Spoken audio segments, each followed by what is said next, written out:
morning, everyone. Today I am going to continue with the point that is related to high rate of unemployment, and this point is there in the causes of poverty. So high rate of unemployment यानी कि ज़्यादा हद तक unemployment का होना यानी बेरोज़गारी के होने की वजह से भी पावर्टी अराइज होती है। ये अनएम्प्लॉयमेंट आपको एग्रीकल्चर सेक्टर में भी देखने को मिलेगा। That is two types of unemployment is arising in agriculture sector, one which is related to seasonal unemployment and the other one is disguised unemployment. Due to such kind of unemployment, the poverty is increasing in the rural India. So let us understand that how this unemployment is leading to the poverty. In India, major part of rural India is dependent on agriculture, but agriculture is dependent on monsoon. Hence, only one crop in a year is cultivated, so there exists seasonal unemployment. तो हमारा जो agriculture sector है वो generally nature के ऊपर based है और agricultural productivity के लिए मानसून का होना ज़रूरी होता है. But the scenario, the situation that is related to the monsoon is uncertain because it is also depending on weather condition. Thus, only one crop in a year is cultivated. एक ही तरह की फसल एक साल में ज़्यादातर कल्टीवेट की जाती है और इस वजह से सीजनल अनएम्प्लॉयमेंट क्रिएट होता है. Next point is related to high increase in population. यहाँ पे सीजनल अनएम्प्लॉयमेंट जो uncertainty with regard to monsoon condition है उससे भी क्रिएट होता है. जो सिचुएशन फ्लड और ड्रॉट से रिलेटेड है उससे भी सीजनल अनएम्प्लॉयमेंट क्रिएट होता है क्योंकि ये तीन चीज़ें डायरेक्टली एग्रीकल्चरल प्रोडक्टिविटी को अफेक्ट करती है और इस वजह से इस फील्ड में सीजनल अनएम्प्लॉयमेंट क्रिएट होता है जिससे कि जो एग्रीकल्चर सेक्टर्स में फार्मर्स इन्वॉल्व है उनका इनकम और उनकी प्रोडक्टिविटी अनसर्टेन होते हैं. So because of the scenarios that are related to the agriculture means the uncertainty that is related to monsoon, the situation which is related to flood and drought it keeps the production low and it leads to unemployment in these sectors, means it leads to the seasonal unemployment in these sectors. Next point is related to high increase in population and joint family system also increase the burden on agriculture, results in disguised unemployment. तो population की बढ़ने की वजह से और joint family system का होने की वजह से भी एग्रीकल्चर सेक्टर में काफ़ी बर्डन पड़ता है क्योंकि मेजर जो रूरल सेक्टर है, जो रूरल एरिया है वो एग्रीकल्चर पे डिपेंडेंट होता है. इस वजह से यहाँ पे डिस्गाइज्ड अनएम्प्लॉयमेंट अराइज होता है. डिस्गाइज्ड अनएम्प्लॉयमेंट में सप्लाई ऑफ लेबर तो ज़्यादा रहता है या फिर आप कह सकते हो कि जो लोग काम कर सकते हैं, जो लोग प्रोडक्टिविटी में कंट्रीब्यूट कर सकते हैं उनकी संख्या तो ज़्यादा रहती है लेकिन उनकी प्रोडक्शन के लिए रिक्वायरमेंट नहीं होती. इस वजह से वो लोग अनएम्प्लॉयड रहते हैं और इसको आप डिस्गाइज्ड अनएम्प्लॉयमेंट कह सकते हो. So in disguised unemployment the number of person who can contribute in the production is more but they are not actually being required for the production. Such number of persons are not actually being required for the production and because of that some of them are remaining unemployed which is leading to the disguised unemployment. In rural area, lack of development of aligned industry are also responsible for high illiteracy, low mobility of labor and high rate of unemployment and poverty. तो कुछ industries के development ना होने की वजह से वहाँ के लोगों को एम्प्लॉयमेंट की अपॉर्चुनिटी नहीं मिल पाती. वो लोग टेक्निकल एस्पेक्ट्स को लेके इलिटरेट रहते हैं. इसके अलावा वहाँ पे ठीक तरीके से मोबिलिटी ऑफ लेबर यानी कि जो लेबर की सप्लाई होनी चाहिए वो भी इस वजह से नहीं हो पाता। And because of that, there is high level of unemployment as well as poverty. So in the rural area, because of three reasons, there is unemployment. The first reason is related to seasonal unemployment, which is resulting due to the uncertainty that which is there in the agricultural field, and disguised unemployment. Disguised unemployment is a factor which is being caused due to the non-requirement of the additional manpower in the production. Means ज़्यादा supply of labour होने के बावजूद जिसकी requirement नहीं है, उसकी वजह से डिस्गाइज्ड अनएम्प्लॉयमेंट अराइज होता है। इसके अलावा lack of development of allied industry, यानी कि कुछ इंडस्ट्रीज़ के डेवलपमेंट ना होने की वजह से भी रूरल इंडियाज़ में अनएम्प्लॉयमेंट अराइज होता है। और इस तरह के अनएम्प्लॉयमेंट्स की वजह से पॉवर्टी का जो सिचुएशन है वो पॉवर्टी का सिचुएशन अराइज होता है in the field of rural India और इन you can say in the agricultural field. Next point is related to other reason. So some other reasons are also there which is leading to poverty. First is war. During the war, to avoid scarcity of certain goods in future, people stored food grains, clothes, fuels, etc. तो क्या कि war के दरमियान किसी तरह की उन्हें scarcity ना हो, तो जनरली लोग जो खाना होता है, फूड ग्रेन्स होता है, क्लोथ्स और फ्यूल को स्टोर करने लगते हैं। As a result price increases rapidly. इस वजह से क्योंकि लोग जो चीज़ें स्टोर करने लगते हैं तो चीज़ों की अवेलेबिलिटी ज़्यादा नहीं रहती मार्केट में, और इस वजह से कई चीज़ों का प्राइस बढ़ने लगता है। So economic development remains low and problem of price rise takes place, hence poverty increases. So at the time of war, the cost which is being done over economic development reduces and the prices of the product is rising, and it is leading to the poverty, or it is leading to the increase in poverty. So economic development remains low at the time of war, and because of the problem of price rise is taking place, it results into the increase in poverty. The rest of the points which are there in the other causes of poverty. So second point is related to increase in defense expenditure. अपने देश की सुरक्षा के लिए जो expenses conduct करने पड़ते हैं किसी कंट्री को, उससे भी पॉवर्टी का सिनेरियो कभी कभार अराइज होने लगता है। So several war was made the issue of security very serious. Yes, our country was also facing the scenario that is related to war from the other countries like Pakistan and China. So because of that, the matter of security have become a serious concern for our country. To make the security system stronger, expense on modern missiles, fighter planes, tanks and submarines have increased rapidly. तो क्या कि हम अपने देश को दूसरे देश से बचा सके, इस वजह से हमने सिक्योरिटी पे थोड़ा एक्सपेंडिचर किया है।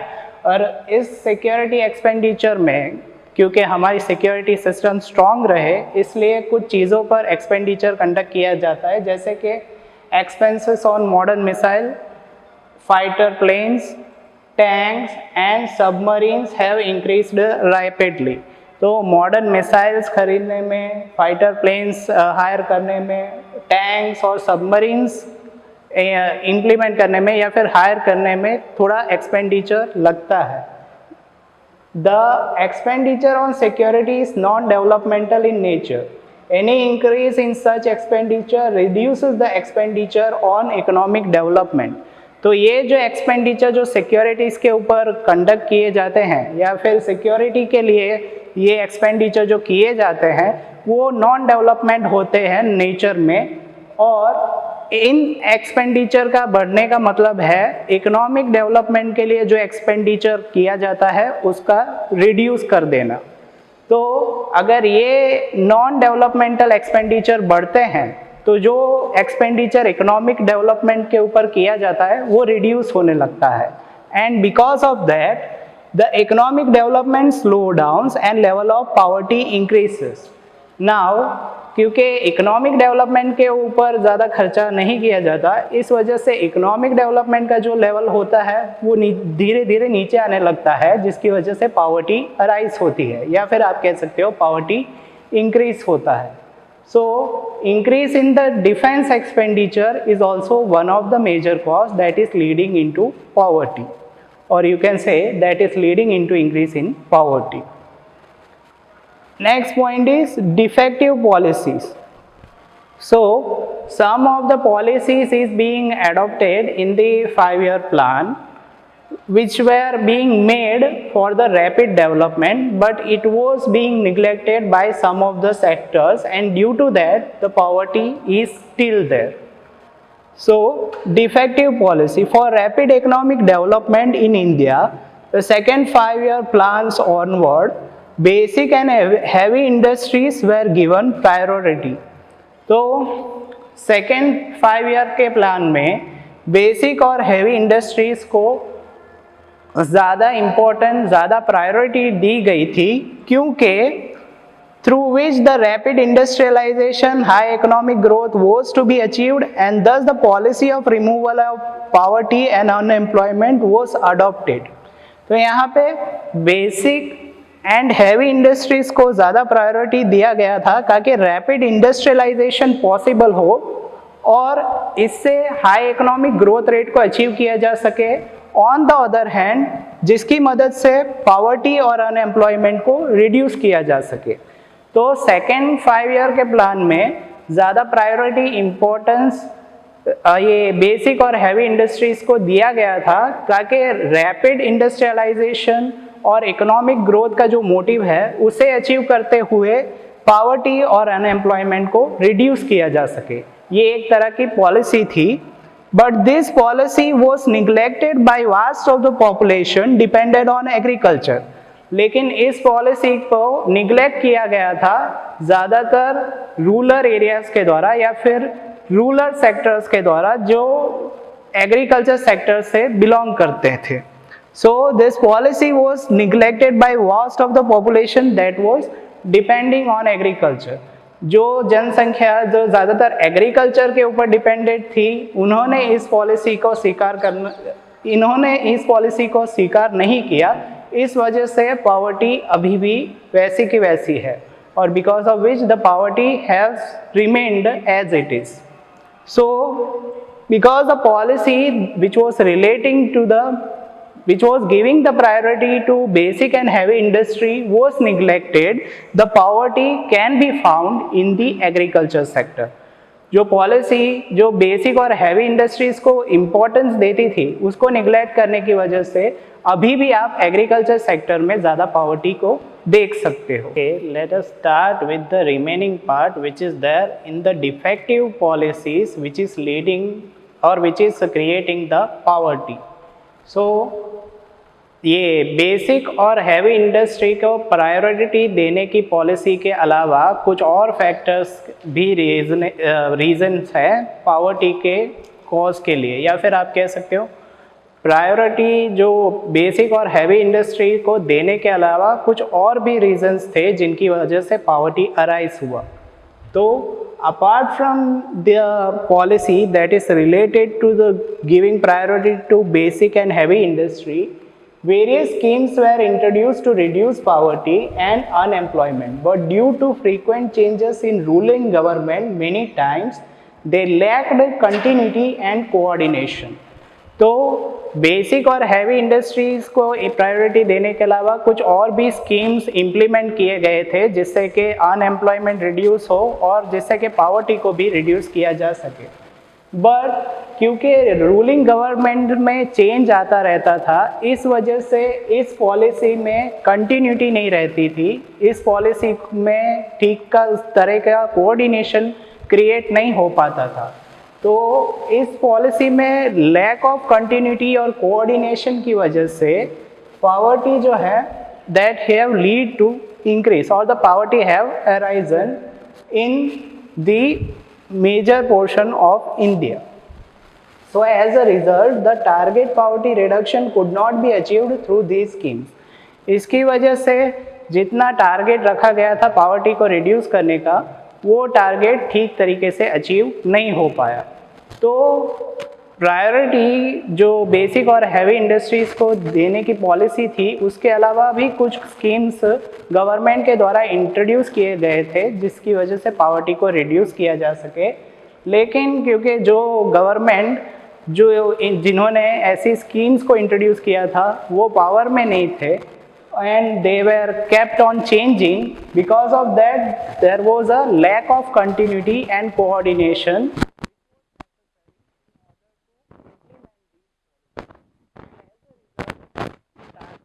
The target poverty was not being reduced.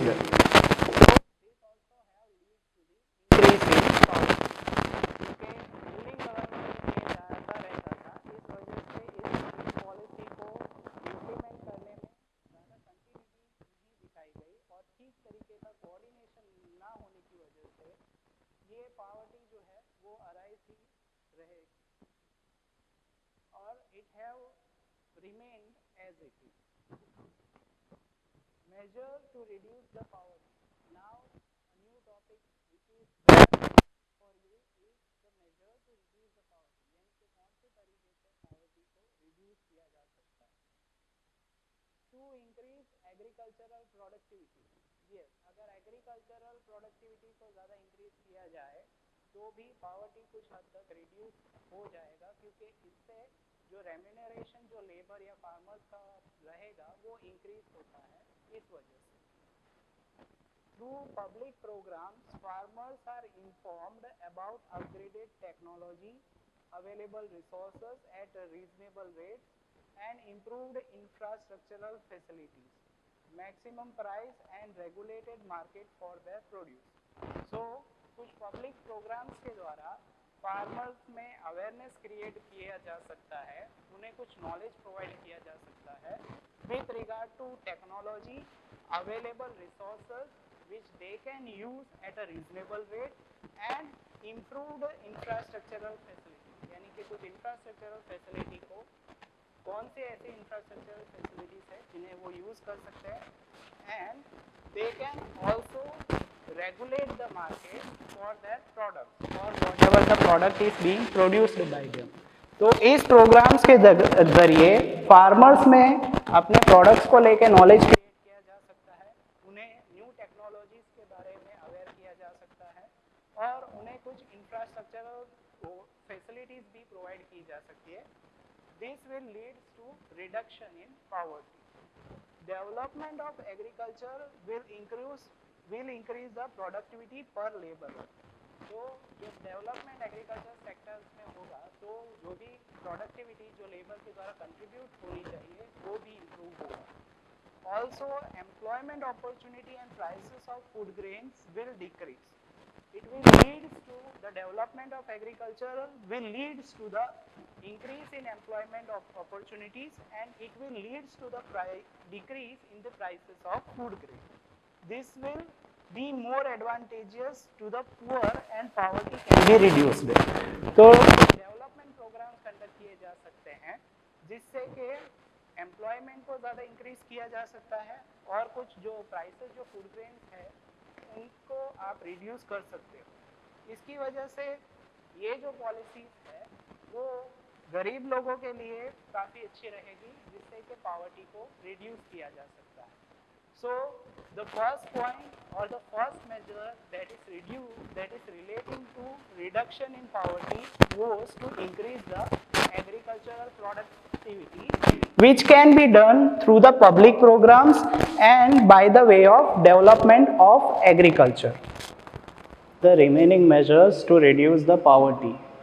Now the third point is related to development of unorganized sector.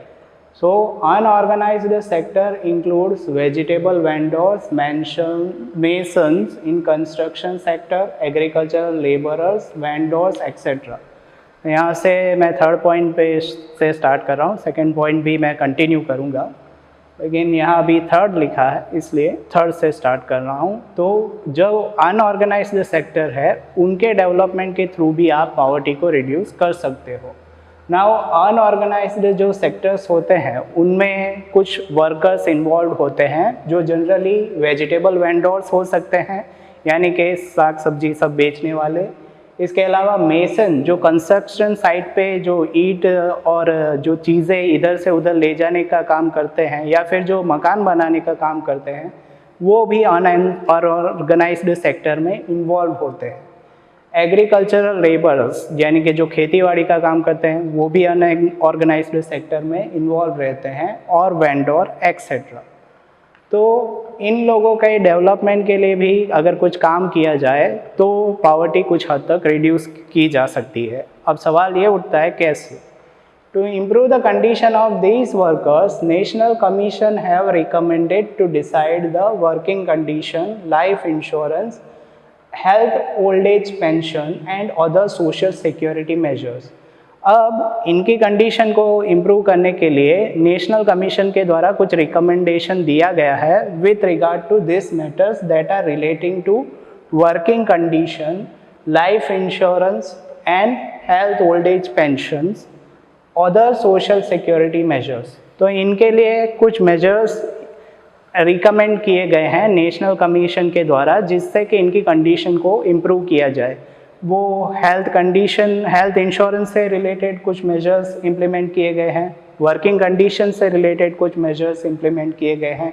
इसके अलावा ओल्ड एज पेंशन स्कीम भी इनके लिए इम्प्लीमेंट की जा रही है, और सोशल सिक्योरिटीज़ के थोड़े मेजर्स भी इनके लिए डिसाइड किए गए हैं नेशनल कमीशन के द्वारा जिससे कि इनकी कंडीशन इम्प्रूव हो और पॉवर्टी को कुछ लेवल तक रिड्यूस किया जा सके among these unorganized sectors.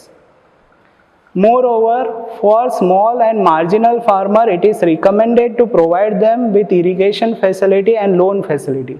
Government के द्वारा स्मॉल फार्मर्स जो छोटे लेवल के फार्मर होते हैं उनके लिए भी कुछ रिकमेंडेशंस किए गए हैं, उनके लिए भी कुछ पॉलिसीज अडॉप्ट की गई है जिसमें उन्हें प्रॉपर इरिगेशन फैसिलिटी और लोन फैसिलिटी दी जा सके जिससे कि उनकी कंडीशन इम्प्रूव हो। सो such kind of programs that are being implemented by the National Commission and the government will also help this unorganized sector, and it also will prove helpful to reduce the poverty in these sectors. Second point is related to development of small scale industries. Now, the small scale industries plays a major role in generation of the employment opportunity, and thereby it is helpful to reduce the poverty. तो small scale industries जो होती हैं उनसे आप ज़्यादा employment generate कर सकते हो जिससे कि पॉवर्टी को कुछ हद तक कम किया जा सकता है। In India, small scale and cottage industry have immense contribution in gross national income and employment. So, small scale industry is contributing heavily in the gross national income as well as in employment. इससे national income भी small scale industries के द्वारा ज़्यादा generate होता है और उसके अलावा एम्प्लॉयमेंट भी स्मॉल स्केल इंडस्ट्रीज़ के द्वारा ज़्यादा जनरेट होता है। So if small scale and cottage industry can be developed and encouraged, then poverty can be reduced on a large scale. क्योंकि इसका कंट्रीब्यूशन नेशनल इनकम में और एम्प्लॉयमेंट में ज़्यादा होता है, इस वजह से अगर इसके डेवलपमेंट में ज़्यादा कंट्रीब्यूशन दिया जा सके तो पॉवर्टी को लार्जर स्केल पे आप रिड्यूस कर सकते हो। So the poverty can be reduced on a larger scale, यानी कि पॉवर्टी को, गरीबी को बड़े पैमाने पे आप by the way of small scale and cottage industry reduce कर सकते हैं।